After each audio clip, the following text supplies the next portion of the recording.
লাঠি আনি নাই, সেজন্য এখন ছাতি দিয়েই গাছের পাতা পাড়তেছি।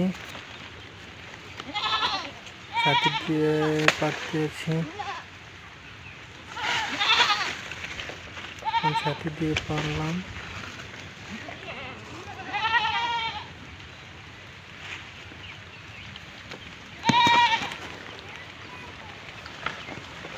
গাছের পাতা ছাতি দিয়ে পাড়তে গিয়ে আমার ছাতির ডাক ভেঙে গেছে।